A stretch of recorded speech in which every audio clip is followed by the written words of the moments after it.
ఈ ఎసిక్లోఫెనాక్ అంటే ఏమిటి, ఏ ఏ సందర్భాల్లో వాడచ్చు, ఏ ఏ సందర్భాల్లో వాడకూడదు, అసలు దీనివల్ల వచ్చేటువంటి దుష్ఫలితాలు ఏంటి అనేది ఈ వీడియోలో మనం ముఖ్యంగా చర్చించుకుందామండి.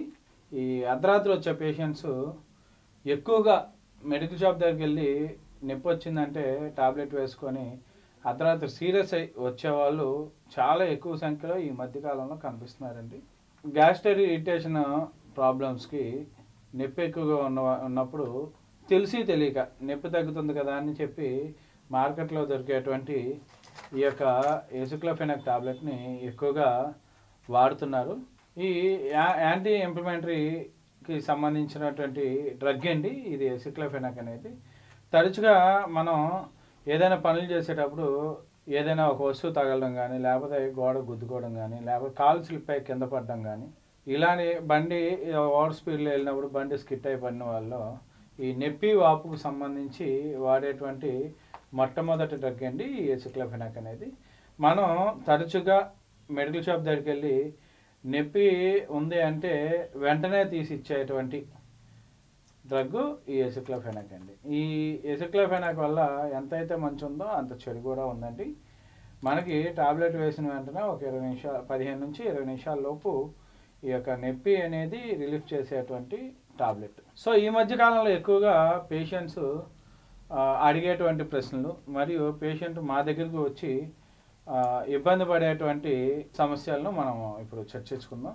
ఈ మధ్య కొన్ని వీడియోస్ నేను యూట్యూబ్లో చూస్తూ ఉన్నానండి. యూట్యూబ్లో చూసినప్పుడు చాలామంది సార్ ఇది పిల్లలకు వాడొచ్చా, ఈ ఫ్యామిలీ ప్లానింగ్ ఆపరేషన్ చేయించుకున్నాం, ఈ డ్రగ్ వాడొచ్చా వాడకూడదా, ఈ తలనొప్పి వస్తుంది ఎక్కువగా వాడొచ్చా వాడకూడదా, ఛాతీ నొప్పి వస్తుంది వాడొచ్చా లేదా, ఇటువంటి చాలా డౌట్స్ కింద కామెంట్స్లో గమనించినటువంటి ఇవండి. నొప్పికి అయితే వాడొచ్చండి. అది ఏ నొప్పి అంటే జనరల్ పెయిన్స్కి అయితే వాడొచ్చు ఈ టాబ్లెట్ని.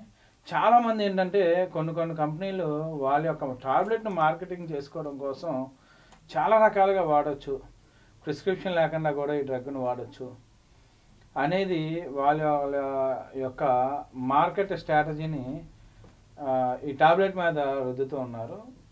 ఈ టాబ్లెటే కాదండి, ఏ టాబ్లెట్ అయినా సరే డాక్టర్ సలహా లేకుండా వాడకూడదు అనేది క్లియర్గా డిపార్ట్మెంటు చెప్తుంది. డాక్టర్స్ కూడా చాలా వరకు ఈ టాబ్లెట్ని డాక్టర్ సలహా లేకుండా వాడొద్దని చెప్తున్నారండి. ఈ టాబ్లెట్ వాడొద్దు అనడానికి కూడా ముఖ్య ఉద్దేశం ఏంటంటే దీనివల్ల వచ్చేటువంటి సైడ్ ఎఫెక్ట్స్ అండి.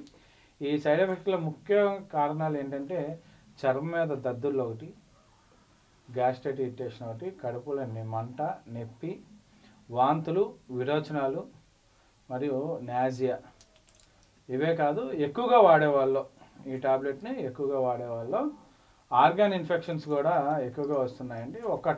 ఈ టాబ్లెట్ని వాడుతున్నప్పుడు మనం ఒకసారి వేసుకుంటే తగ్గింది, మళ్ళీ రెండోసారి నొప్పి వస్తుంది, రెండోసారి వేసుకుంటే అలా తరచుగా ఒక 4-5-6 సార్లు వేస్తున్నాము అంటే మన బాడీలో ఎక్కడో ఏదో ఇబ్బంది ఉందని అర్థమండి.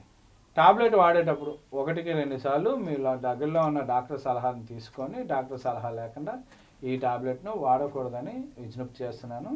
మీ శ్రవణ్ కుమార్ వాంటాసి, ప్రజా వైద్యశాల, విజయవాడ.